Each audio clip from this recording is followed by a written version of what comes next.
Thursday, September 9th, and we thank you for tuning in from throughout Newfoundland and Labrador and across the country. My name is Kathy Dix-Payton, Media Relations Manager with the Department of Health and Community Services, and I will be the moderator for the question and answer session. Joining us via Skype from Gander is the Honourable John Haggie, Minister of Health and Community Services. At the table, we have the Honourable Tom Osborne, Minister of Education, and Dr. Janice Fitzgerald, Chief Medical Officer of Health.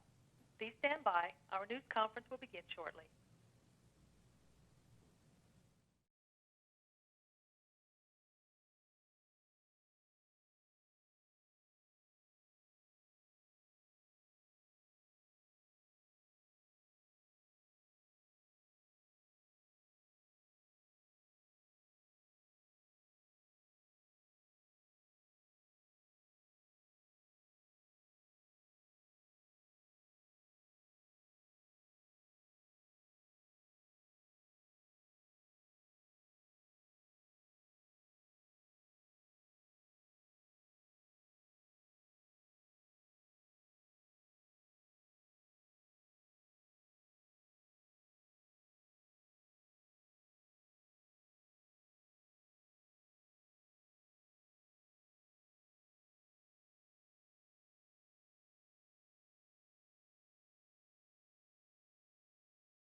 Please stand by.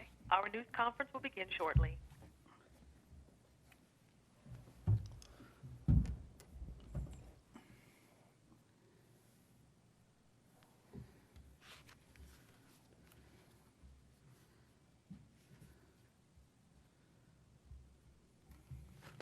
Good afternoon, everybody, and welcome. It's nice to be back.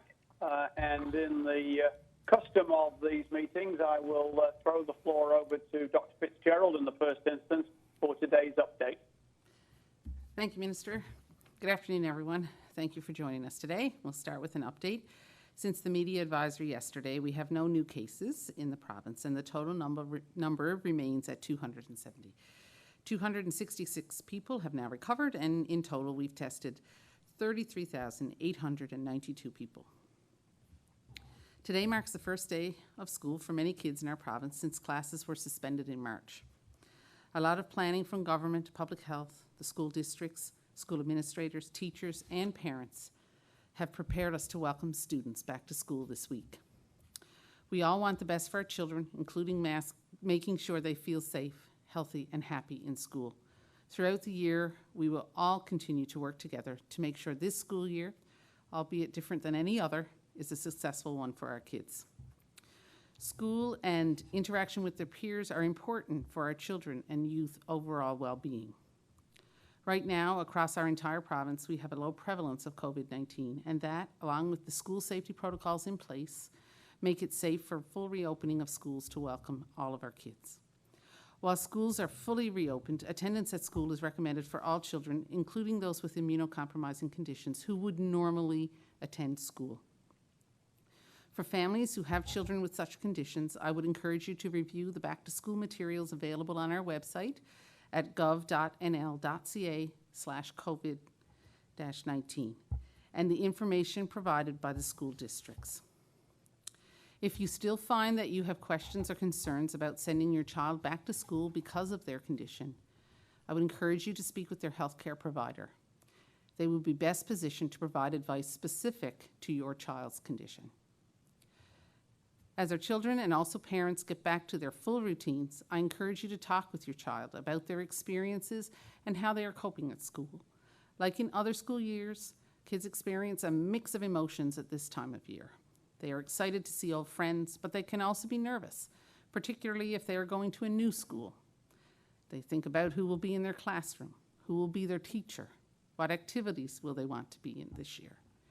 Talking with your child about their feelings will help them to identify and label their emotions, and this will help them to process what they are feeling. If you would like more information to support you and your family, please visit bridgethegapwith2ps.ca to access a wide range of locally available, confidential, and free mental health and addictions programs for people of all ages. This year will be different. We will see changes. We will ensure the education sector is supported with the most current available public health advice. For example, there will be more information provided about music as it relates to choirs, singing, and wind instruments later today. As with all change, it is important for parents to take some time to reflect. This virus has upended many aspects of our lives, and it has left us feeling uncertain at times. Be kind to yourself when you don't have all the answers. Certainly, you are not alone. This pandemic has pushed us all out of our comfort zones. Be flexible. This pandemic has taught us many lessons, and being flexible to respond to what comes our way is definitely near the top of the list. Be understanding with others as they strive to figure out what makes sense for them and their families. Remember that while we're all on this journey together, we may be walking different routes, and some of these routes are more challenging than others. Next week will mark 6 months since our province declared the public health emergency. It has been a long road, and I know it has been tiring and at times immensely trying. Change at the best of time is challenging, and COVID-19 has brought us with it significant hurdles, and we've conquered these together. Since the pandemic began, we relied on our basic public health guidance, practicing good hygiene, maintaining physical distance, ensuring frequent hand cleaning and disinfection, and limiting our contacts outside of our household. These practices, along with public health measures such as requiring travelers to self-isolate upon arrival, and most recently requiring people to wear masks in public spaces, have enabled us to significantly control our case numbers. Our province has done tremendously well in adhering to the public health measures, and all of this combined gives us confidence that we can continue to gradually relax some of these measures. So with that in mind, effective September 10th, 2020, I am relaxing special measures orders 9 and 10. These measures prevented staff in personal care homes and long-term care facilities and assisted living facilities from working in multiple locations and from working in another job while also being employed in one of these settings, except in exceptional circumstances. For more details, please visit our website to view the updated special measures orders. We are well positioned to relax these measures today, and should we see a change in our epidemiology, we will revisit this public health measure in the interest of protecting the health of those who reside in these facilities.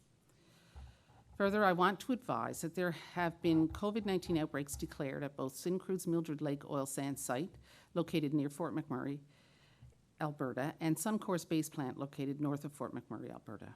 I'm asking workers from these facilities returning to Newfoundland and Labrador to self-isolate away from their household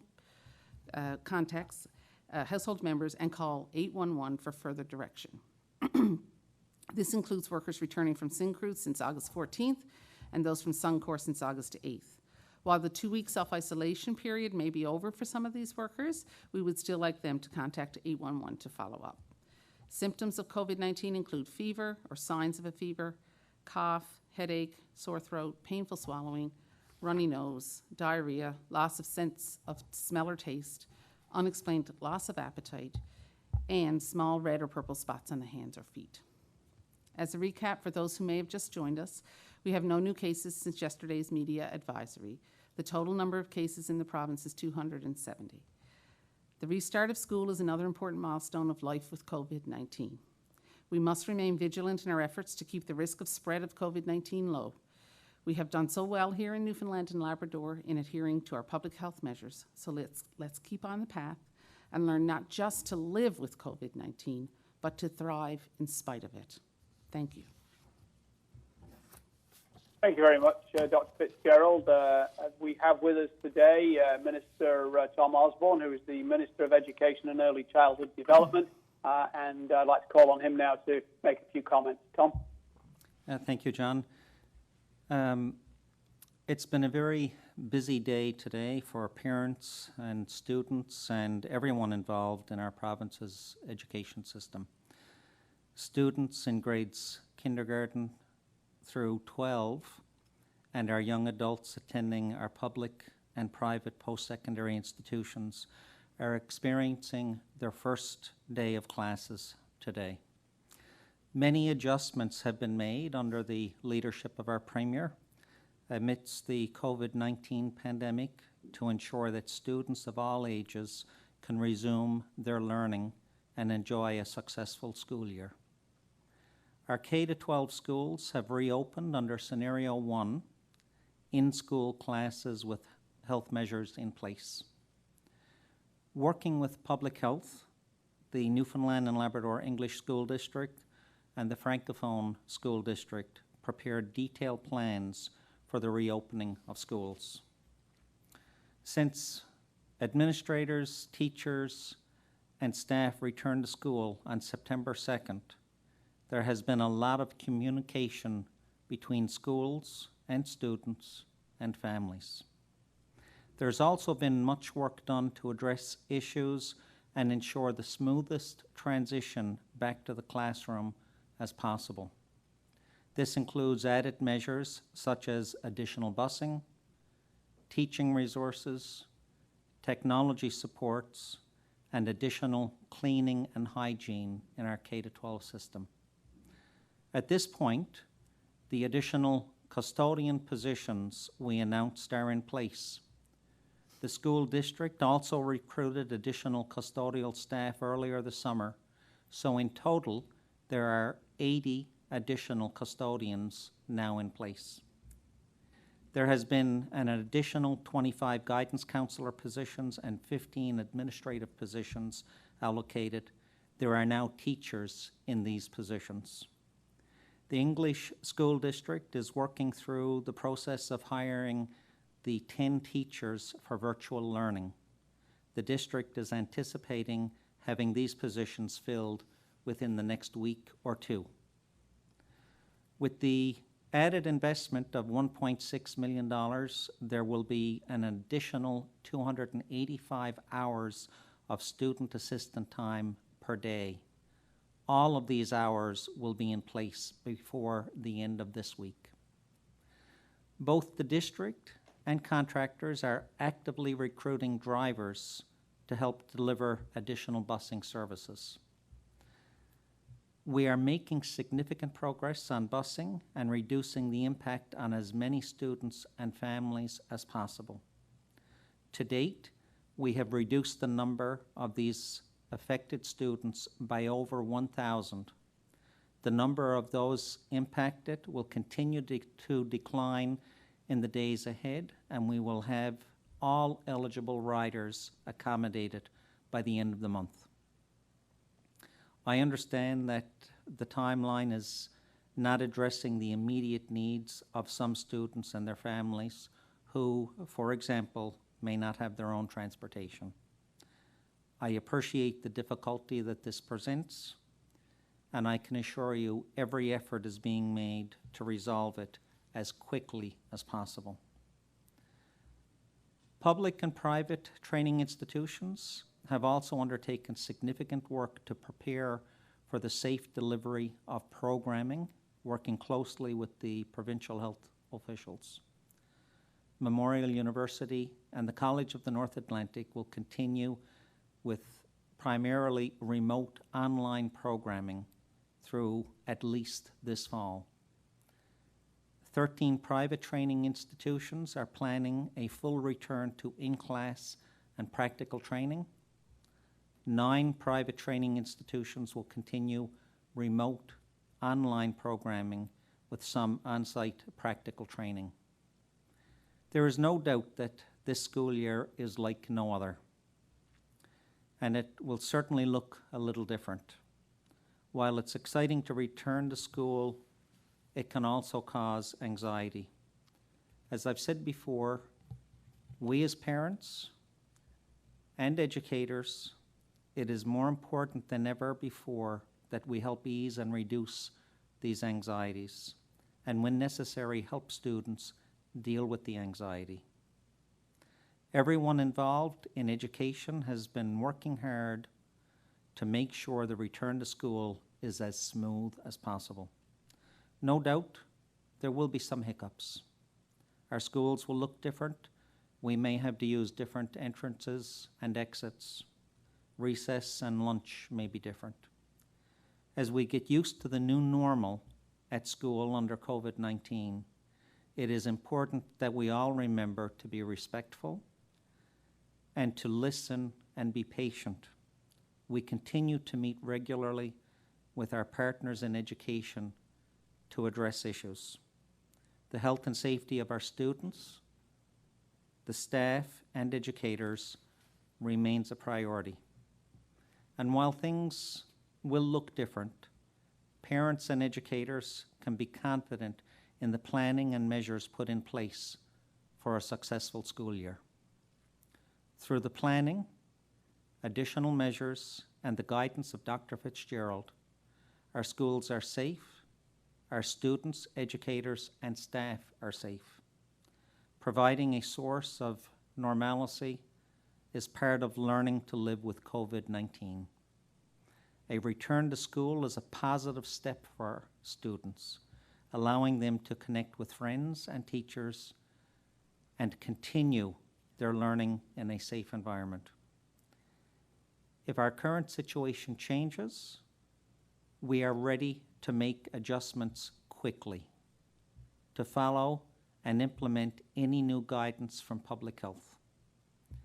Thank you to the leadership of the K-12 school districts and our post-secondary institutions, as well as all educators and staff for your commitment to our children, youth, and young adults during this extraordinary time. By continuing to work together, we can help ensure a positive experience for everyone. Thank you. Thank you very much, Minister Osborne. And again, it's day 186, and we have one active case in the province. I have some remarks. Before I get into those, I'd just like to thank all the well-wishers who noticed my absence and wished me well to come back. So here I am in the flesh, or virtually anyway. From the point of view of the topic of the moment, the return to school figures very prominently in the minds and hearts of the families of this province.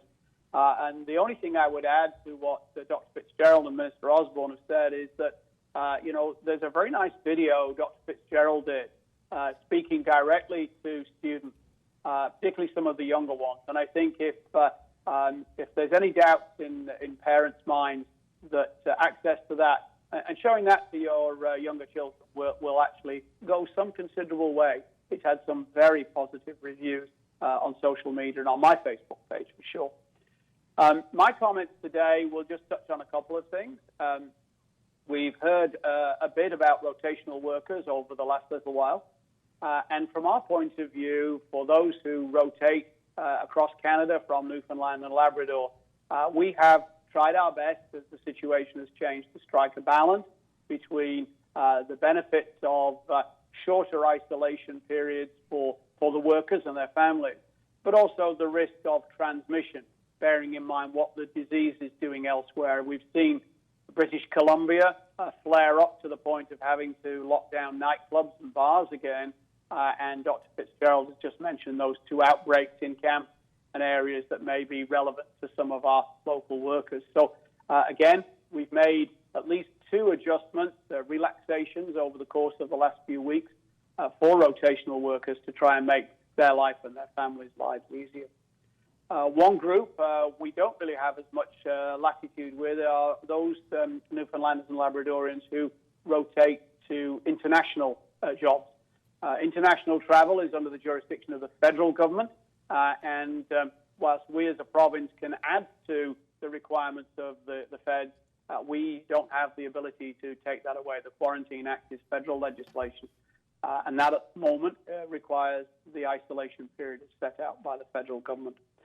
We continue to discuss that with our federal counterparts at the FPT meetings, but as yet there's been no movement from them on that. The other issue that has come up recently was around today being the first day for rotational workers to access testing. They've experienced some challenges with the phone system. We had a rather bizarre situation where calls from 811 looked as though they were actually originating in Russia. This has been pinned down to a software issue with Bell and the carriers, and they are actively working to try and remedy that. It wasn't anything within our control. In terms of calls to the booking line in Eastern Health, and this is peculiar to Eastern Health, there were challenges there around staffing. It's now staffed from 8 a.m. to 8 p.m., and the issues around callbacks and voicemail and messages are being worked on as we speak. So hopefully that situation will improve over the next few days. I think the load was simply, in part, also exacerbated, made worse by the load of individuals who had been waiting for the opportunity to call. From a health point of view, one of the changes that we brought in to protect our most vulnerable citizens in the light of experiences elsewhere, we introduced one worker, one home policy. And as Dr. Fitzgerald says, tomorrow that will be lifted. That will allow those people whose income was hit because they could only do one part-time job rather than the two they may have had. They will now be able to work towards restoring that. The other issue is around services that are provided in long-term care and personal care homes by people from outside businesses. I'm thinking of hairdressing and that kind of thing. That can now resume without any further challenges. Again, as Dr. Fitzgerald said, these measures can be relaxed only because of the diligence and hard work that we've all done to get to where we are now, and the situation around us. And one of our challenges and one of our concerns is what's happening elsewhere in the country. As the numbers start to rise in other jurisdictions, we have to seriously consider the implications for Newfoundlanders and Labradorians living here. So that's something we need to keep an eye on. So conscious of the time, I think I'll stop there, Kathy, and hand it back to you to manage the questions. Thank you, Minister. For the benefit of our speakers, we have 5 reporters registered for today's call. We will run through a series of 3 rounds of questions where each reporter will have the opportunity to ask 1 question and 1 follow-up. And we know that we've allotted half an hour for this event, but we will go over in order for each reporter to be able to ask all of their questions. Our first questions today are from Kellyanne Roberts of NTV News. Please go ahead. Thank you. In terms of the busing situation, we know it's to be remedied by the end of the month, but was there any way of considering who was going to get the passes earlier this month? I know initially it was the furthest 46 on the route, but we've had some instances. We've heard from one father who was given an exemption for self-isolation from Transport Canada and had to return to the province to drive his kids to school because they had no seats on the bus. Yes, so there are different routes, and while one route may have students that live closer than another route where students were impacted that were a further distance away from the school, it's actually done by route. The buses can accommodate 46 passengers now, as there are only 2 students per seat. So I know this has been a difficult and challenging time for many parents, but we're certainly working hard to address the issues, and as quickly as resources are put in place, we're implementing the additional busing and accommodating students.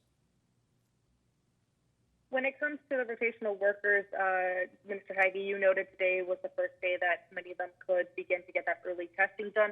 Are we looking to expand testing to most people to do something similar, that on their 5th or 7th day of self-isolation, they could also get tested? rotational workers are a particular special case. They rotate. They spend a considerable amount of their time in a different environment, though, because of the nature of their work. So the camps are screened and supervised in ways that is much more rigorous than the general population. Currently, we have made these changes only for rotational workers, and it's a pilot, 4 weeks or thereabouts, to see what happens to our numbers during that period. And we'll reassess matters at the end of that. But there's no intention at the moment to change things any further. Thank you. Our next questions are from Peter Jackson of The Telegram. Please go ahead. Hi. With regards to resources and rotational workers, there are literally thousands of them in province coming in every day. Was there no thought to increasing resources for 811 and these others before today, or it seems like to be a bit of a reactive measure? The 811 issue was actually more related to issues within Eastern Health. Eastern Health runs a slightly different system in that they have a central booking line for their appointments. They had some challenges there, and we're working through those with Eastern Health. 811, as far as I'm aware, has the capacity to ramp up and ramp down as the call volume alters. Indeed, I would refer you back to the beginning of the pandemic, where they were dealing with 2,600 calls a day and more, and did so very well. So the issue is a bit further down the line, and we're working through Eastern Health challenges with that. Okay. And I guess this would be for Dr. Fitzgerald. There are a lot of rotational workers who are just wondering, and I know this is being brought up before, why it's okay for their spouses to go to work, say, in the hospital, for their kids to go to school, and yet they represent such a threat that they have to self-isolate. Are there any restrictions placed on families of rotational workers?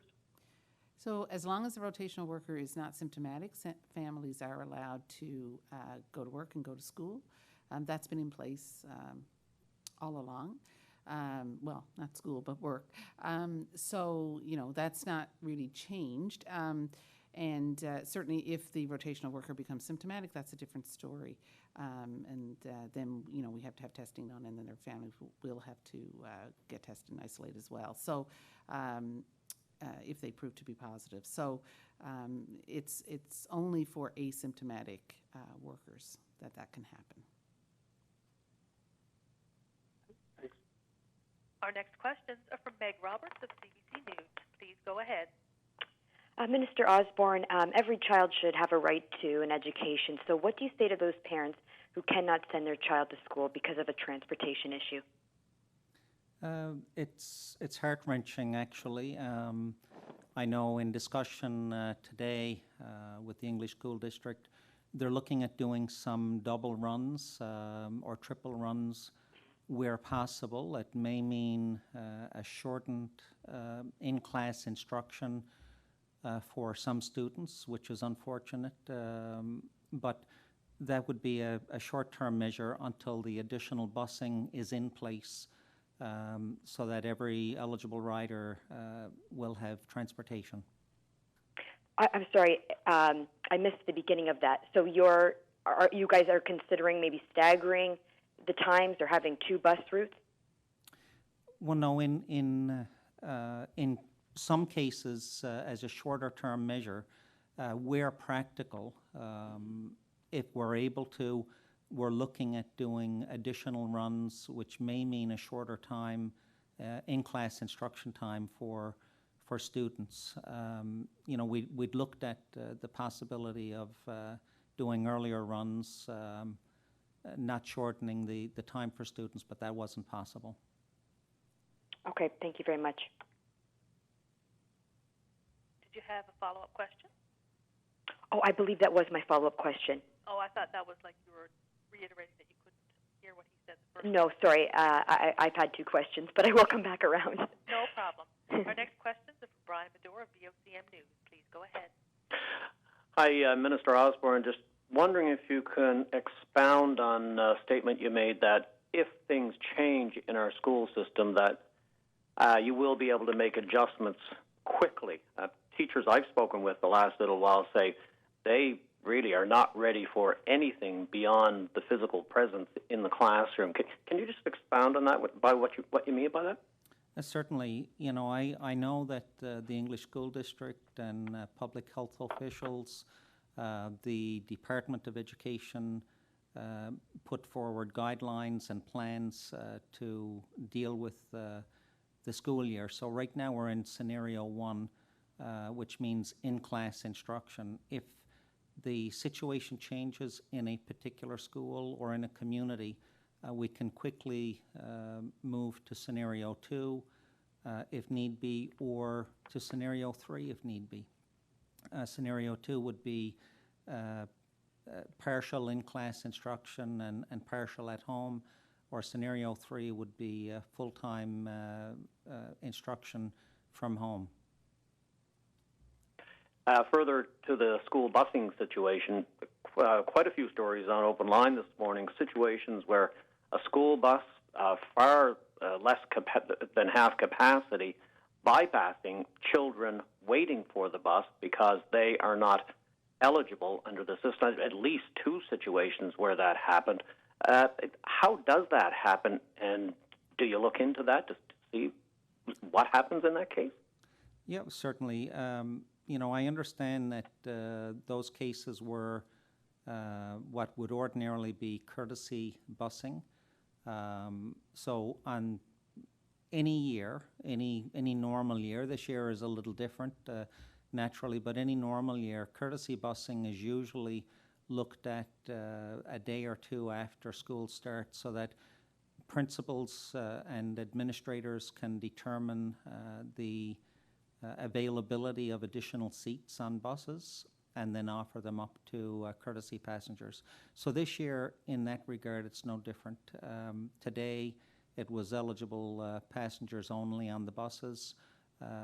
Not all parents put their children on buses today. Some of them may have driven them for the first day of school. Maybe some parents will continue to drive their children. So in order to have a full understanding of the available seating, it's usually a couple of days after school starts, and then the school administrators have the ability to look at courtesy busing then. Thanks. Our next questions are from Patrick Butler of Radio Canada. Please go ahead. Hi. First question for Minister Haggie.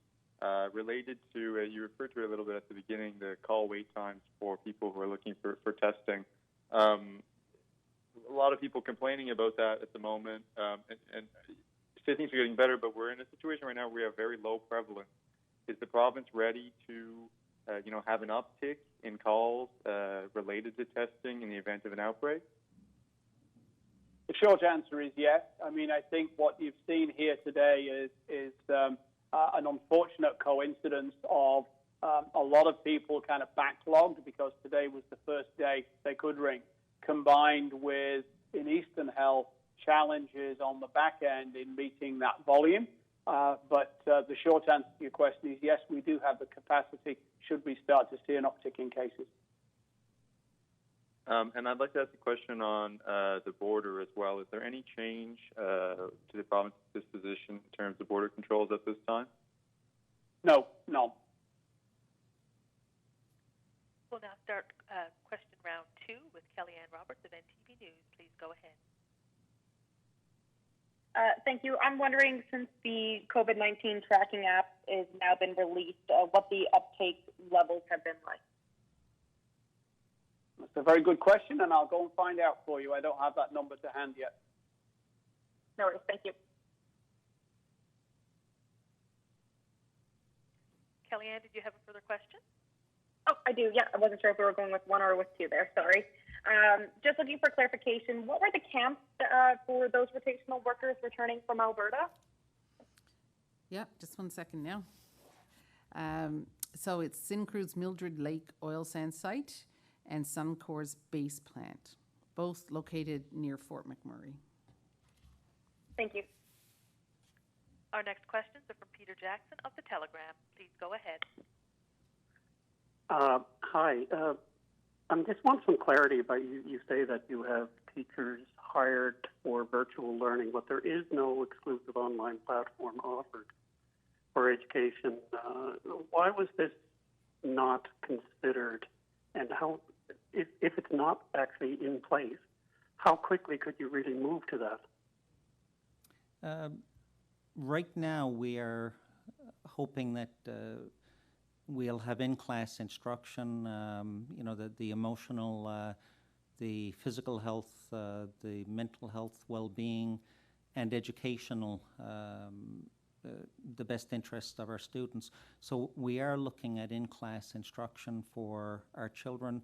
The virtual learning resources that we're putting in place are for immunocompromised. If a doctor recommends because a student or a family member of a student is immunocompromised and should not attend school, that's what the current virtual learning resources are in place for. If we have to move to scenario 2 or 3, we are able to look at additional resources. We will put those resources in place at that time, but it is obviously in the best interest of students from a social, emotional, mental health standpoint to be in class and do in-class instruction. It's better for their education, I believe, as well. Okay.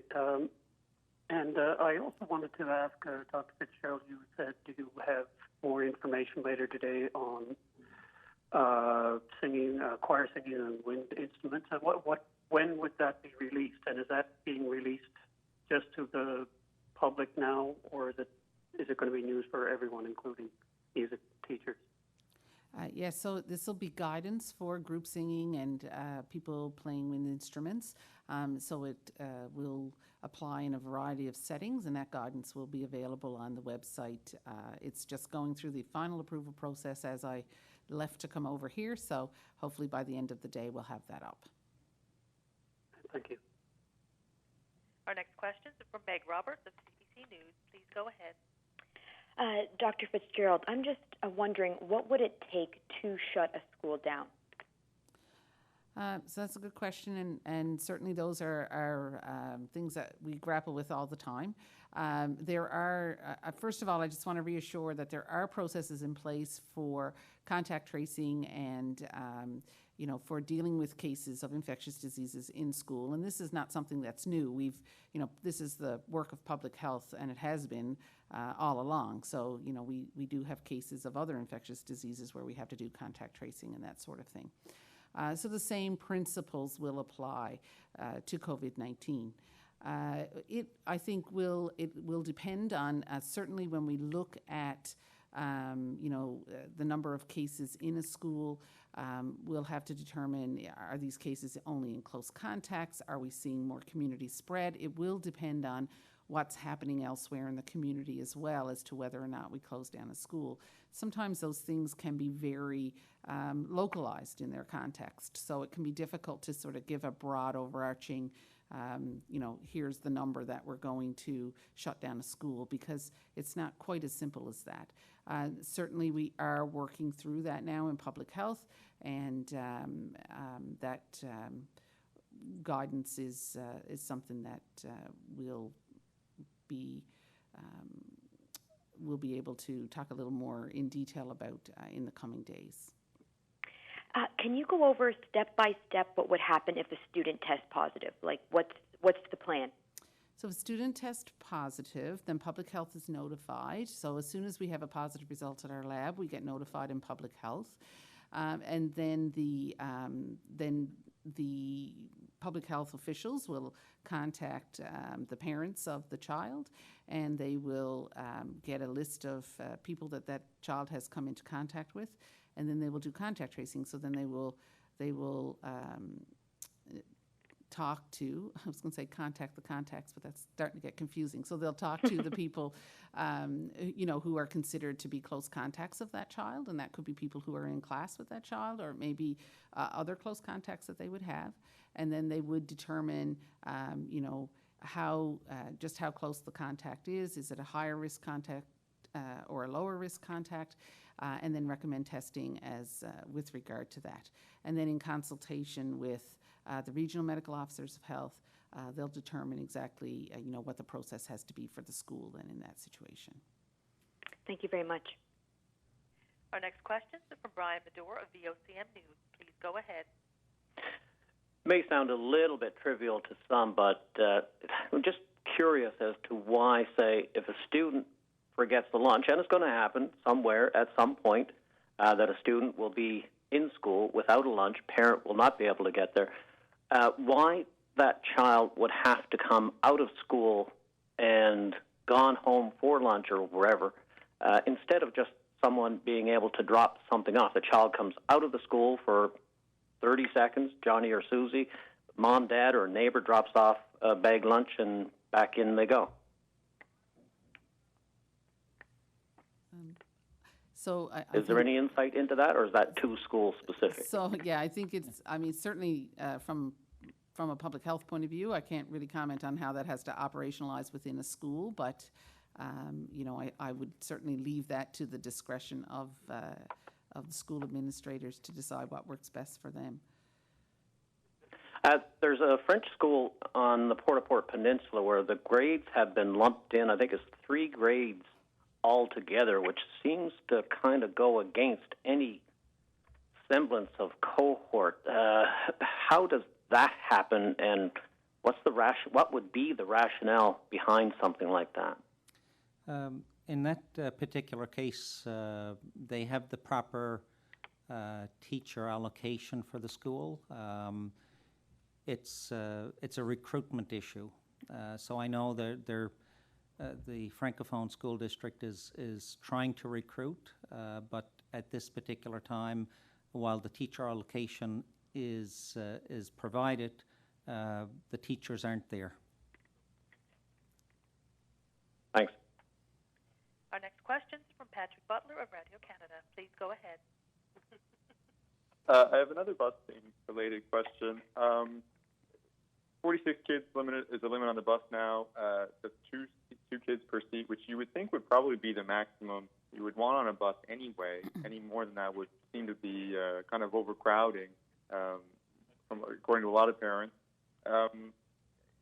Once the pandemic is over, once we move out of these measures, are we going to keep those limits on buses, or are we going to go back to the old system of having up to 72 kids on a bus? These buses are designed as 72 passenger buses.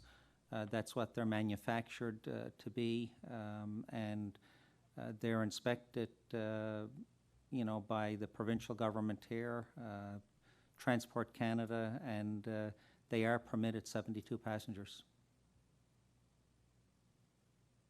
And just to follow up on the border, when is the last time that the 4 leaders of Atlantic provinces actually would have sat down to talk about this? Just curious about when these discussions actually have taken place in the last few weeks. I couldn't speak directly to that because I haven't actually been on deck, Patrick. My understanding is that's been done through a combination of the Premier's office and Labrador Affairs, and I would suggest they would be better placed to answer that question.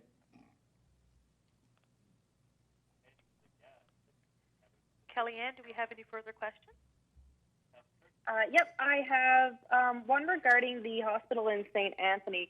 We've had several people call in to notice us that most of the areas are closed there, including the wheelchair-accessible bathrooms on the main floor. I'm wondering if this is a COVID-19 measure that's in place or just a facility management issue. Again, I wouldn't be able to speak directly to that. It sounds more like an operational issue.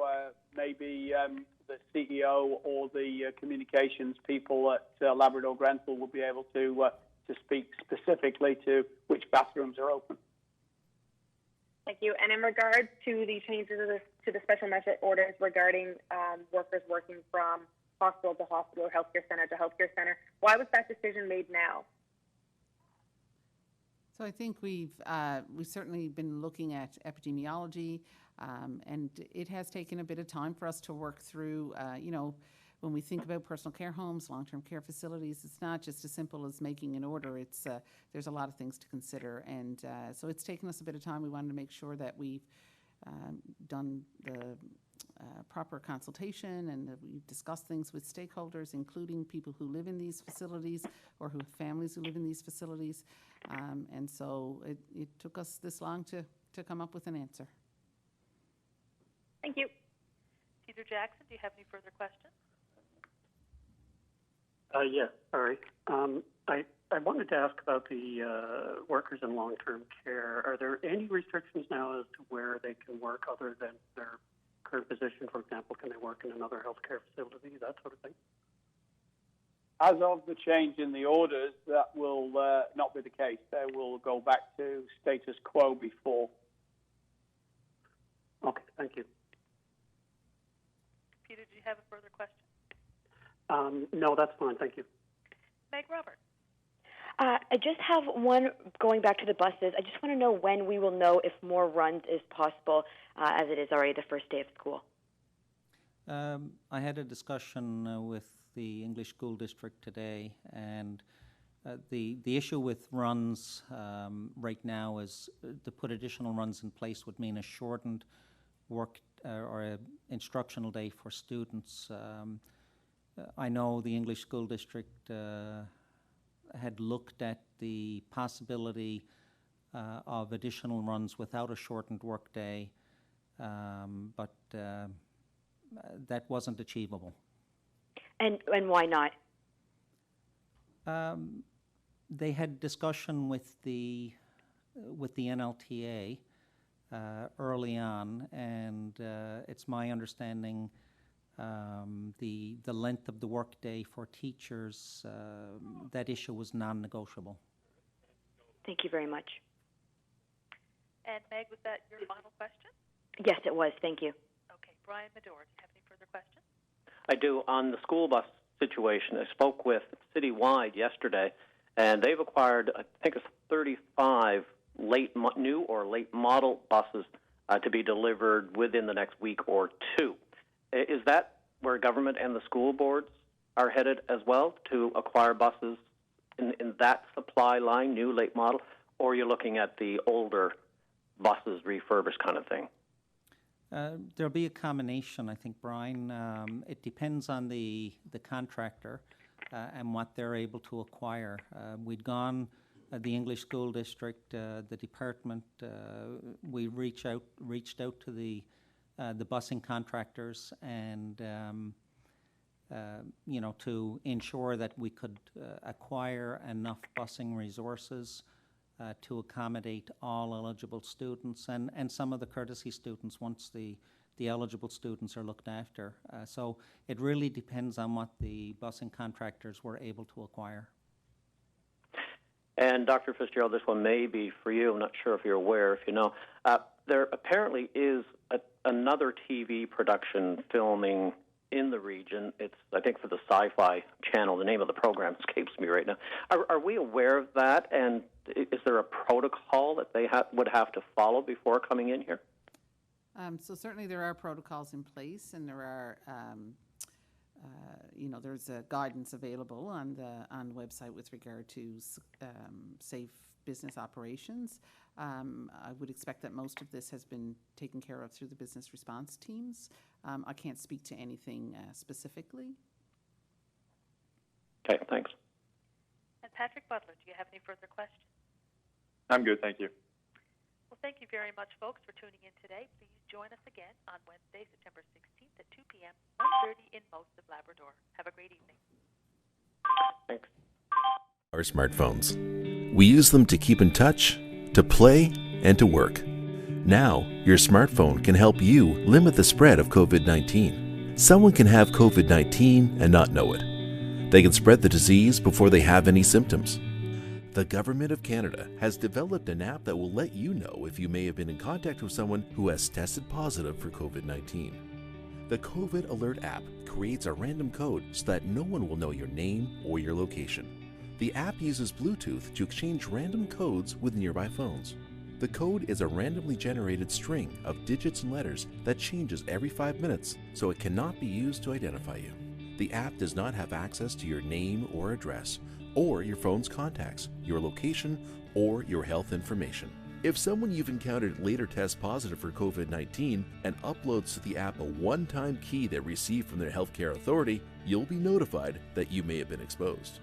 If you test positive for COVID-19, you can upload your one-time key from your healthcare authority. The app will then notify the people you've encountered without revealing your identity.